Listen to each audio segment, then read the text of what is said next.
নমস্কার বন্ধুরা, Piyali lifestyle with village সকলকে স্বাগত জানাচ্ছি।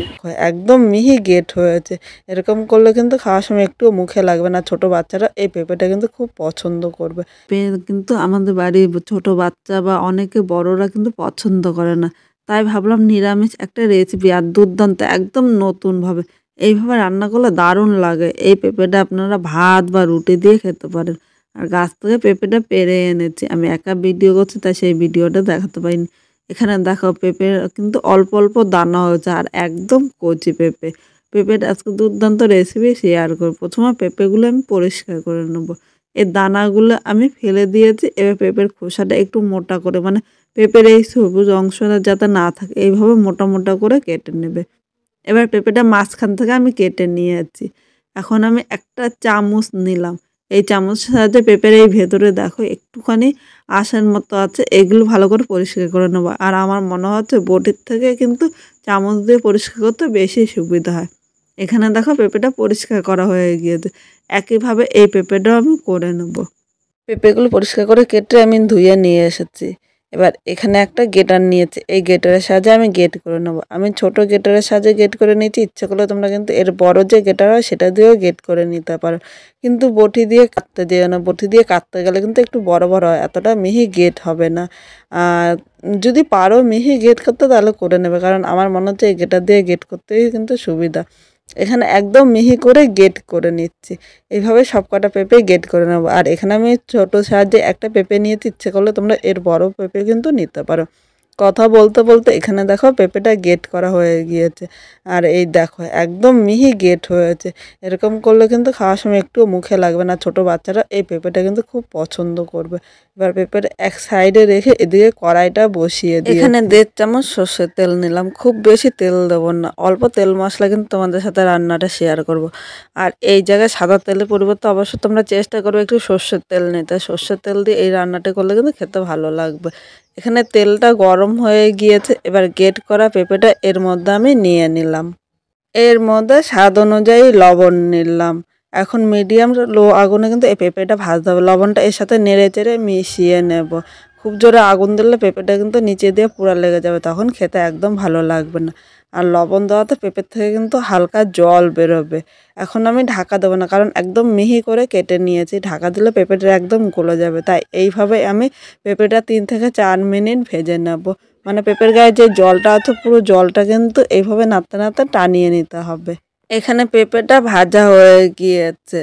আর দেখো এর থেকে বেশি ভাজবো না, তাহলে কড়াইয়ের নিচে লেগে যাবে। এবার পেঁপেগুলো আমি তুলে নিলাম। আর একটা কথা বন্ধুরা, আমি পেঁপে ভাজার সময় হলুদ দিইনি, ইচ্ছে করলে তোমরা কিন্তু হলুদও নিয়ে নিতে পারো। সব পেঁপেগুলো তুলে আমি কড়াইটা আবার পরিষ্কার করে বসিয়ে দিলাম। এর মধ্যে আর 1 চামচ সর্ষের তেল নিলাম। মোট এখানে 2 চামচ আর হাফ চামচ মানে 2.5 চামচ সর্ষের তেল নিয়েছি।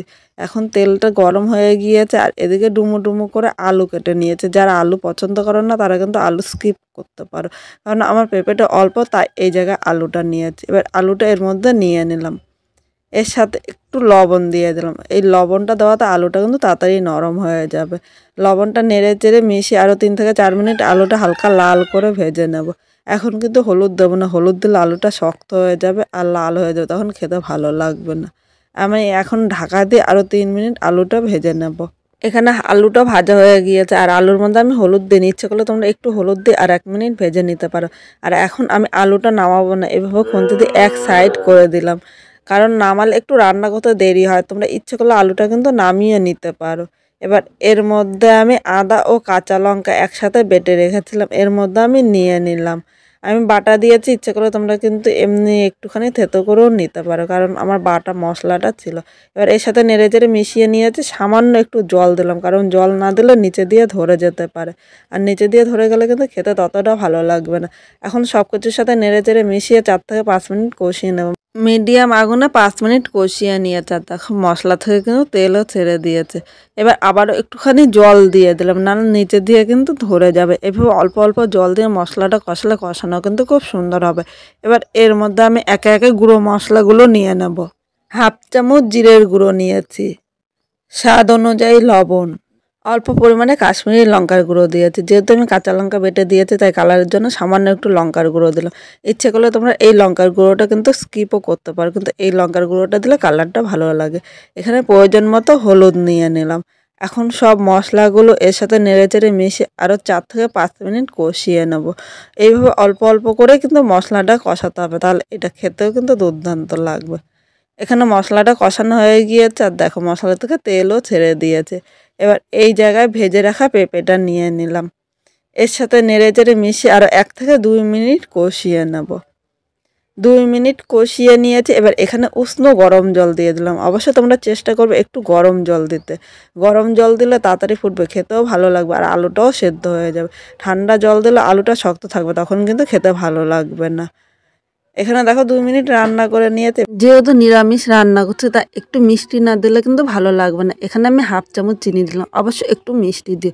চিনিটা এর সাথে নেড়েচেড়ে মিশিয়ে আরও 1 থেকে 2 মিনিট আমি রান্না করে নেবো, তাহলে চিনিটা কিন্তু এর সাথে খুব সুন্দরভাবে মিশবে।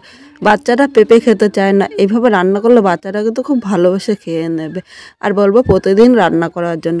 এইভাবে রান্না করলে ভাত বা রুটি দুটোর সাথেই কিন্তু দুর্দান্ত লাগে। এখানে 2 মিনিট রান্না করে নিয়েছি। এবার এখানে আমি ধনেপাতা কুচি ছড়িয়ে দিলাম। ধনেপাতাটা দিয়ে কিন্তু উনানে আগুনটা বন্ধ করে দিতে হবে, কারণ ধনেপাতাটা দিয়ে জাল দিলে কিন্তু এর গন্ধটা থাকে না। আর যারা ধনেপাতাটা পছন্দ করে না তারা এই জায়গায় একটু গরম মশলা দিয়ে দিতে পারে। কিন্তু যেহেতু শীতের দিন ধনেপাতা খুব সহজে পাওয়া যায়, আর ধনেপাতার গন্ধটা আমার কাছে খুব ভালো লাগে। ধনেপাতাটা নেড়েচেড়ে মিশিয়ে নিয়েছি, এবার আমি নামিয়ে নিলাম। আজকে আমি যেভাবে এই পেঁপেটা রান্না করলাম, তোমরাও যদি সেভাবে রান্না করো অবশ্যই খেয়ে কীরকম লাগলো কমেন্ট করে জানাতে কিন্তু ভুলো না। নতুন কোনো বন্ধু এই ভিডিওটি দেখতে আসলে ভালো লাগলে একটা লাইক, শেয়ার ও কমেন্ট করো, সাবস্ক্রাইব করো, পাশে থাকো, যাতে নতুন নতুন ভিডিও আপলোড করলে সবার আগে নোটিফিকেশন আপনার কাছে পৌঁছিয়ে যায়। পুরো ভিডিওটা দেখার জন্য তোমাদের অসংখ্য ধন্যবাদ। এইভাবে আমার পাশে থাকো, যাতে এরকম আরও নতুন নতুন রান্না করা উৎসাহটা তোমাদের থেকে পাই।